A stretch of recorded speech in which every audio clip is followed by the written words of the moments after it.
Kangaroo, பந்தாமல, கோடை மழை போன்ற படங்களில் நாயகியாக நடித்தவர் ஸ்ரீ பிரியங்கா. இப்போது சாரல் படத்தில் நாயகியாக நடித்துள்ளார். புதுச்சேரியை சேர்ந்த தமிழ் பெண் இவர். சொந்த குரலில் டப்பிங் பேசக்கூடியவர். அழகு, நடிப்பு என அனைத்து தகுதிகளும் இருந்தும் முன்னணி நடிகையாக வர முடியவில்லையே என்ற ஆதங்கம் இவருக்கு. மேடை கிடைத்ததும் அந்த ஆதங்கத்தை வெளிப்படுத்திவிட்டார்.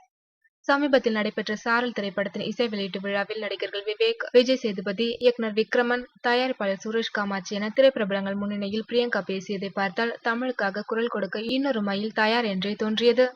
நான் நடித்த 3 படங்களிலுமே எனக்கு நல்ல பெயர் கிடைத்தது. எந்த காட்சியிலும் சொதப்பவில்லை. எல்லா இயக்குனர்களிடமும் நல்ல பெயர் பெற்றுள்ளேன். இருந்தாலும் எனக்கு ஏன் இன்னும் தமிழ் சினிமாவில் முன்னணி இடம் கிடைக்கவில்லை? தமிழ் பெண் என்பதாலா என்ற கேள்வி எனக்குள் இருந்து கொண்டே இருக்கிறது. இந்த கேள்வியை எனக்குள்ளே வைத்துக் கொண்டிருப்பதை விட மீடியாக்கள், திரையுலக பிரமுகர்கள் இருக்கும் இந்த மேடையில் வெளிப்படுத்தினால் விடை கிடைக்குமோ என்றுதான் இங்கே சொல்கிறேன் என்றார். பிரியங்கா பேசி முடித்ததும் மைக் பிடித்த விஜய் சேதுபதி. இப்போது பேசிய பிரியங்கா தனது ஆதங்கத்தை வெளிப்படுத்தினார். பார்க்க லட்சணமாக அழகாக இருக்கின்றார். பெரிய வாய்ப்புகள் வரவில்லையே என்று புலம்ப வேண்டாம்.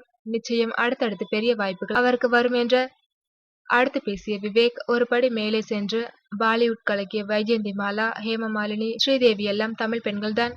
அது போன்ற பிரியங்காவும் வரலாம். ஏன் நாளைக்கே கூட விஜய் சேதுபதி வாய்ப்பு கொடுத்தாலும் ஆச்சரியமில்லை என்றார்.